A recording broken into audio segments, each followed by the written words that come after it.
Hello friends. तर आज आपण बघणार आहोत नाईन्स मल्टिप्लिकेशन. काय बघणार आहोत आज आपण? नाईन्स मल्टिप्लिकेशन. सगळ्यांना येतं बघा. समजा आपण घेतला आता इथं 347 गुणिले 999. सगळे कसं करणार? 9×7 = 63, 9×4 = 36, हातचालयो असं करणार. पण मी आज तुम्हाला एकदम सिंपल आणि सोप्या ट्रिकमध्ये सांगणार आहे. काय करायचं?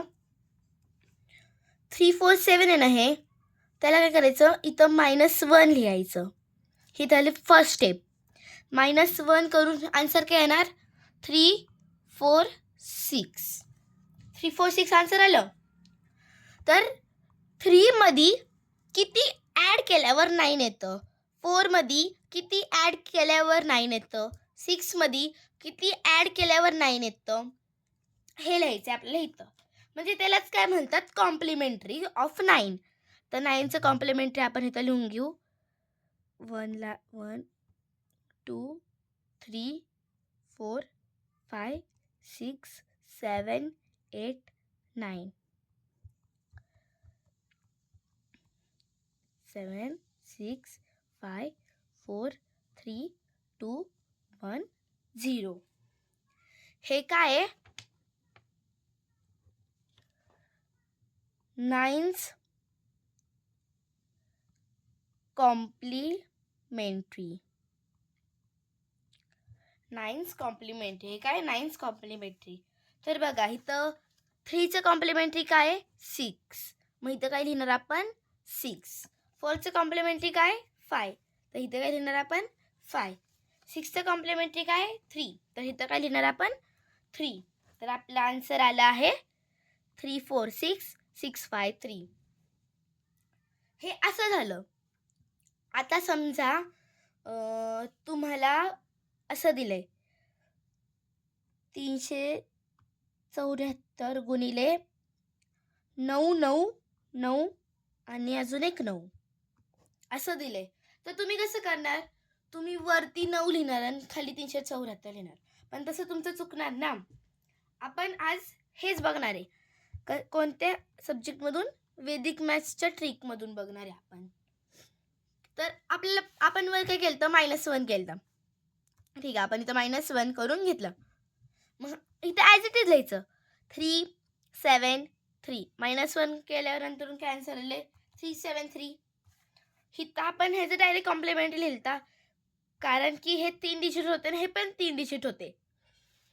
पण इथं हे वरचे 3 डिजिट आहे आणि खालचे 4 डिजिट आहे, बरोबर की नाही? तर आपण हे मायनस केल्यानंतर जेवढे म्हणजे एक्स्ट्रा 9 आहेत, म्हणजे समजा इथं एकच एक्स्ट्रा 9 आहे, तर इथं हे मध्ये 9 लिहायचा आणि परत आपली प्रोसेस चालू ठेवायची. कॉम्प्लिमेंटरी.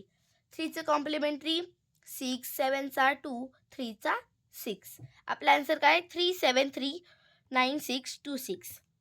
जर तुम्हाला ह्याच्यात कन्फ्युजन होत असेल तर तुम्ही काय करायचं? एक्स्ट्रा 9ला सर्कल करायचं. समजा इथं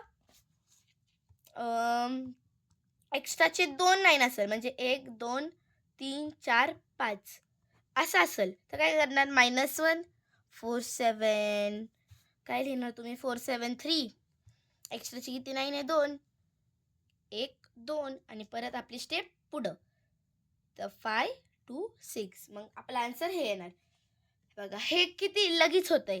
पण आता तुम्ही असं करणार, इथं 374 × 9 9 9 9. कसं करणार? 9×4 = 36, हातच्याला 1, 9×7 = 63, हातच्याला 1. ह्याला ना लय वेळ लागतो. हे वैदिक मॅथ्सच्या ट्रिकने केलं ना तुमचं लगेच होईल. आता समजा अजून 2 एक्झाम्पल घेऊ. तुम्हाला नंबर आहे 526 × 99. तर तुम्ही म्हणणार, अरे ह्याला वैदिक मॅथ्सची ट्रिक कशाला? इथं तर 2च डिजिट आहे, लगेच होऊन जाईल. 9×7 = 63 असं करून 9×56 असं करून लगेच होऊन जाईल. पण ह्याला पण वेळ लागतो. काही मुलं काय घोळ करतात माहिती आहे का? आता तुम्ही लिहिते 526 गुणिले 99. तुम्ही केलं 9 9 संग 54, हातच्या आला 5, 9 दुने 18, 18 आणि 5 23, हातच्या आले 2, 9 5 45, 45 आणि 2 47. मग इथं 47 आपण लिहिणार ते पुढं आहे. आणि काही लोक काय करतात, डायरेक्ट 9 संग 54 घेतात, इथं शून्य देत नाही. अशी गडबड नको होऊ म्हणून आपण ही ट्रिक यूज करणार आहे. काय करायचं, हारवेसारखं आपलं -1, फक्त इथं काय करायचं, इथं एक रेष मारायची आणि इथं एक रेष मारायची. म्हणजे समजा इथं -1 केलं, इथं लिहायचा. -1 केल्यानंतर जे आन्सर आलं ते इथं लिहायचं. 5 to 5 आलंय आणि इथं किती 9 आहे, 2. तर इथं 2 9 लिहायचे. आणि हे किती नंबर आहेत, 2. मग हे 2 नंबर ह्याच्यातून मायनस करायचे. तर किती आलं, 9 मधून 5 गेले 4, 9 मधून 2 गेले 7, इथं 74 आलं. आणि आता हे ह्याच्यातून पण मायनस करावं लागेल. असं तर आन्सर येणार नाही, ॲज इट इज लिहून तर चालणार नाही, असं चुकणार. मग काय करायचं, इथं जो नंबर राहतोय, इथं समजा अजून एक नंबर असेल तरी पण तो मायनस करून इथं लिहायचा. 5तून 5 गेले 0, 2तून काही नाही गेलं 0, 5तून 0 गेले 5. आपला आन्सर काय आला आहे, 520 74, 52,074. बघा नाही, काही किती सिम्पल ट्रिक आहे. काय करायचं तुम्हाला ह्याच्यासाठी, हे लर्न ठेवायचं. हे नाही लय इम्पॉर्टंट आहे, फक्त हे लर्न ठेवायचं. झालं, आलं बाबा, मला आलं वैदिक मॅथ्स.